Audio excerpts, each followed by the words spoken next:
জানা sir YouTube চ্যানেলে তোমাদের সকলকে স্বাগত জানাই। অনেকের আবদার ছিল, স্যার অজন্তা ইলোরা বাঘ গুহা চিত্রগুলো সম্পর্কে আমরা কোথাও ভালো পাইনি, আপনার বই স্টাডি করতে গিয়ে অপরন্তভাবে ভালো পেয়েছি। তো স্যার এগুলো যদি আলোকপাত করে দেন ভালো হয়, আপনার মুখ থেকে শুনতে চাই। না প্রচুর ডিমান্ড দক্ষিণ ভারতের উপরে, হিস্টোগ্রাফির প্রচুর ডিমান্ড এসছে। একের পর এক পূরণ করবো, একটু সময় শুরু দাও, একের পর এক কাজ করে যাচ্ছি। যাই হোক, আজকে সেরকমই একটা গুহা নিয়ে এসছি, কেভস নিয়ে এসছি, বাঘ গুহা চিত্র। সেই 9টা গুহা ছিল, 9টাই বৌদ্ধ গুহা ছিল। রংমহলকে নিয়ে দেখবো আজকে, হাতিখানাকে নিয়ে দেখবো আমরা, তাই না? সেই নারী নৃত্য, পুরুষ নারী একসঙ্গে নৃত্য, এই বাঘ গুহার একটা চমৎকার পদক্ষেপ। অজন্তার সঙ্গে একটা বিখ্যাত মিল, দুটোই কিন্তু পাহাড়ি খরস্রোতা নদীর তীরে কিন্তু গড়ে উঠেছিল বাঘ। মধ্যপ্রদেশে অবস্থিত বাঘ, 9টি গুহা রয়েছে। এটা কবে জানলাম? 1818 সালে ডেঞ্জারফিল্ড আবিষ্কার করলো বাঘ গুহা। 1818 সালে ডেঞ্জারফিল্ড, প্রখ্যাত ডেঞ্জারফিল্ড আবিষ্কার করলেন বাঘ গুহা। তারপর থেকে আমরা জানতে পারলাম 9টা গুহা ছিল। সেই গুহাগুলোর বর্ণনা নিয়ে আমি এক্ষুনি ফিরছি। আজকের টপিক বাঘ গুহা। মধ্যপ্রদেশের গোয়ালিয়র থেকে যাওয়া যায়, সেই বাঘ গুহা চিত্র দেখে নাও। পরিষ্কার 9টা গুহা আমি দেখানোর চেষ্টা করেছি। তো বাঘ গুহাটা তোমরা স্ক্রিনে দেখতে পাচ্ছ, প্রত্যেকে ভালো করে দেখে নেবে বাঘ গুহার ইতিহাস। এই বাঘ গুহার বর্তমান অবস্থান আমি বলেই দিয়েছি, মধ্যপ্রদেশের ধর জেলায়, এবং বাঘ নামক গ্রামে এটি অবস্থান করছে বলে সেখান থেকে এর নাম হয়েছে বাঘ। মনে রাখবে এইটা। তো যাই হোক, সেই বাঘ গুহাটার পাশ দিয়ে গেছে বাঘিনী রিভার বা ওয়াগ রিভার বা বাঘ রিভার। গ্রামের পাশ দিয়ে একটা নদী, তার নাম বাঘ বা বাঘিনী বা ওয়াগ। সেখান থেকে আমরা পেয়েছি বাঘ গুহার নাম। মনে রাখবে এইটা। ইতিহাসবিদরা মনে করেন যে মহারাষ্ট্রের অজান্তার যে ইতিহাস আমরা পাচ্ছি, তার সঙ্গে একটা প্রগাঢ় সম্পর্ক আছে। কি সম্পর্ক? নিবিড় সম্পর্ক।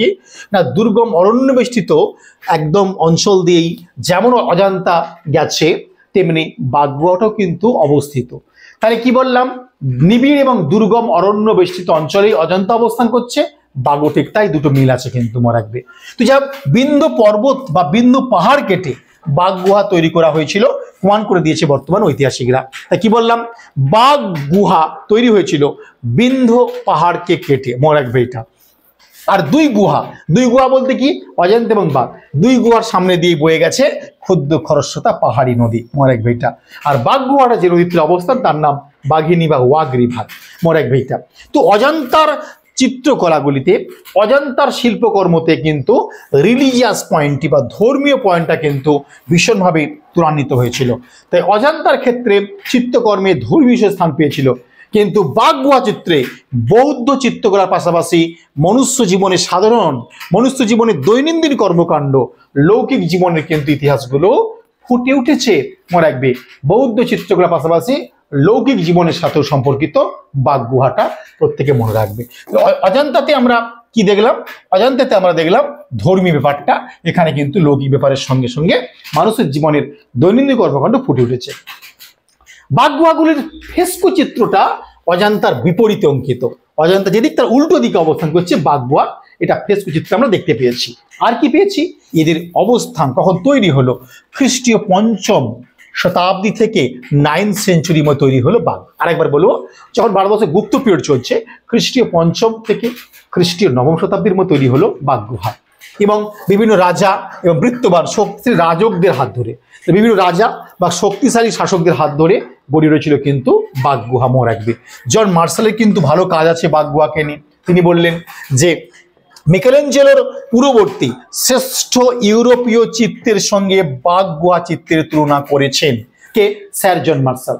যে মিকেলেঞ্জেলোর পূর্ববর্তী শ্রেষ্ঠ ইউরোপীয় চিত্রের সঙ্গে বাঘকে তুলনা করা যায়, এটা জন মার্শাল স্পিচ কিন্তু। মনে রাখবে এটা। অর্থাৎ ইউরোপের ক্ষেত্রে মিকেলেঞ্জেলোর যে প্রভাব রয়েছে, ভারতের ক্ষেত্রে বাঘ গুহার তেমনি কিন্তু প্রভাব রয়েছে। যাক, বাঘ গুহার একটি প্রাচীন চিত্রের নিচে প্রায় মুছে যায় একটা লেখা থেকে ইতিহাসবিদরা, বিশেষ করে রাখালদাস বন্দ্যোপাধ্যায় অনুমান করেছিলেন। কি অনুমান করেছিলেন? দেখে পরিষ্কার দিয়ে দিয়েছি যে প্রাচীন চিত্রটি 9ম শতাব্দীর আঁকা, 5ম থেকে 9ম। রাখালদাস বন্দ্যোপাধ্যায় বলছে যে মুছে যে একটা লেখ যে পাচ্ছি, সেখানে বলছে 9th সেঞ্চুরি সময়কার হতে পারে। তো কটা গুহা আছে? গোয়ালিয়র থেকে যা যায় বলেছি, মোট 9টা গুহা আছে বলেছি। প্রত্যেকটা গুহা বা বিহার হচ্ছে বৌদ্ধ বিহার। মনে রাখবে এটা। এটাকে জনসাপেক্ষার আলোকে বলে দিয়েছি। 1818 সালে লেফটেন্যান্ট ডেঞ্জারফিল্ড 1818 সালে বাঘ গুহাকে আমাদের প্রথম আবিষ্কার করে আনলেন। তবে 1 নম্বর গুহাটার অস্তিত্ব একেবারে নেই বললেই চলে। 9টা গুহার মধ্যে 1 নম্বরটা অস্তিত্ব প্রায় বিহীন। 2, 3, 4 ভেরি ইম্পর্টেন্ট। 4 নম্বর গুহা ভীষণ ইম্পর্টেন্ট, যার নাম রংমহল। 3 নম্বর গুহাকে বলা হয় হাতিখানা। ব্যাখ্যাগুলো জেনে নাও। 2, 3, 4 গুহাতে বর্তমানে প্রবেশ করা যাচ্ছে। 6 নম্বর 9 নম্বর 6 থেকে 9 নম্বর গুহাতে প্রায় পরিত্যক্ত, কেউ যায় না বললেই চলে। যদি কেউ উড়িষ্যার খণ্ডগিরি, উদয়গিরি, ধবলগিরি যাও দেখবে ওখানেও গুহাগুলো হস্তিগুম্বা সিলেট বিহারে পেয়েছিলাম, ওই গুহাটা দেখবে এখন সংরক্ষণ করে আছে, তোমরা দেখে আসতে পারো। বাগগুহাও দেখে আসতে পারো।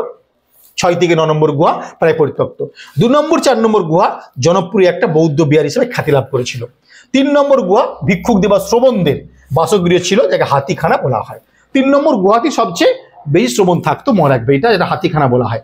5 নম্বর গুহাটি শ্রমণরা, ভিক্ষুরা মানে খাওয়া দাওয়া করতো, আহারীদের জন্য বিখ্যাত ছিল, এবং খাওয়া দাওয়ার পরে বিশ্রামের পরে ওখানে উপদেশ দানটা কিন্তু করা হতো 5 নম্বর গুহাতে। উপদেশ দানটা কিন্তু 5 নম্বর গুহাতে ছিল। খাওয়া দাওয়ার জন্য কিন্তু বিখ্যাত হয় 5 নম্বর, আর শ্রমণদের বসবাসের জন্য বিখ্যাত হয় 3 নম্বর, যেটাকে হাতিখানা বলা হয়। প্রত্যেকে মনে রাখবে, খুব সূক্ষ্ম কোশ্চেন করা হচ্ছে বিভিন্ন ইন্টারভিউ এবং কোশ্চেনগুলো, এবং এবার ডিপলি কিন্তু পড়াশোনা করবে তোমরা। 4 নম্বর গুহাটা সবচেয়ে বেশি ইম্পর্টেন্ট বা চিত্তাকর্ষক। 4 নম্বর গুহাটির নাম হচ্ছে রংমহল, প্রত্যেকে মনে রাখবে। 4 নম্বর গুহার নাম কি? রংমহল। রংমহল। এছাড়াও পাণ্ডব গুহা খুবই জনপ্রিয় কথার নাম বাঘ গুহা চিত্রে। পাণ্ডব গুহাতে পদ্মপাণে বুদ্ধের ছবি খোদাই করা আছে। স্যার জন মার্শাল, বাঙালি মুকুল দে, অসিত কুমার হালদার প্রমুখ 4 নম্বর গুহা বা রংমহলের প্রাচীর চিত্রের উচ্ছ্বসিত প্রশংসা করেছেন। এই 4 নম্বর গুহা বা রংমহলটা সবচেয়ে আকর্ষণীয় দেখতে। জন মার্শাল বলছেন মুকুল দে এবং অসিত কুমার হালদারের মতো মানুষ, মনে রাখবে। এবং গুহাগুলো আগেও বলে এসেছি বৌদ্ধ ধর্মের যুক্ত ছিল। 4 নম্বর গুহার সবচেয়ে আকর্ষণটা কি না, একজন পুরুষকে ঘিরে একজন নারীর নৃত্য দৃশ্য খুবই আকর্ষণীয়। নারীকে কেন্দ্র করে পুরুষরা নাচছে, এটা কিন্তু 4 নম্বর গুহার বা রংমহলের সবচেয়ে বেশি আকর্ষণ।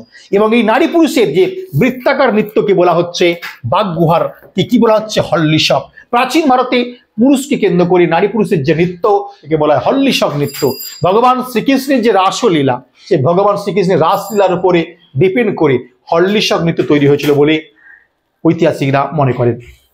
এই হল্লিশক নৃত্য বা বাঘ গুহার মতো দৃশ্য আমরা পেয়েছি গুপ্ত যুগ এবং বাকাটক যুগে। তাহলে এই নৃত্যটা, নারী পুরুষের নৃত্য বা হল্লিশক নৃত্য পাচ্ছি গুপ্ত যুগ এবং বাকাটক যুগে, মনে রাখবে এটা। এই চিত্রশিল্পতে হাতি এবং ঘোড়ার ছবি ভীষণ বারবার ভাবে আঁকা হয়েছে, ভীষণ স্কিলের মধ্য দিয়ে বা দক্ষতার মধ্য দিয়ে। বাঘ গুহা চিত্রে এলিফ্যান্ট এবং হর্স, হাতি এবং ঘোড়ার চিত্র খুব সূক্ষ্মভাবে কিন্তু আঁকা হয়েছে, মনে রাখবে এটা। শোভাযাত্রার দৃশ্যতেও কিন্তু বিভিন্ন শোভাযাত্রা হয়েছে, সেখানে হাতি ঘোড়া প্রায় আমরা দেখতে পাচ্ছি। এবং বৌদ্ধ ধর্মের এই গুহাগুলির মধ্যে মূলত 2টো ভাগ, হিনজান মহাযান। মহাযান বৌদ্ধ ধর্মের সঙ্গে বাঘ গুহা যুক্ত বললে আরো আমাদের কিন্তু উত্তর ভালো হয়। যাক, এই বাঘ গুহা চিত্রের ইতিহাস পড়তে গিয়ে আমরা কয়েকটা বলবো। এই বাঘ গুহা কেন্দ্র করে বিভিন্ন ধর্ম সংক্রান্ত চিত্র ফুটে উঠেছে।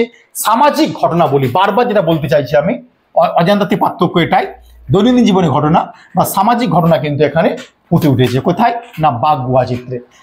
শিল্পীরা অবাধ স্বাধীনতা ভোগ করতে পেরেছিল, কারণ তাদের অপূর্ব চিত্রকলা যে ছবিগুলো আঁকছেন সেখানে চাতুর্য যেমন তুলে ধরেছে, এতে প্রমাণিত হচ্ছে তাদের দক্ষতার জন্য তারা অবাধ স্বাধীনতা ভোগ করেছিল।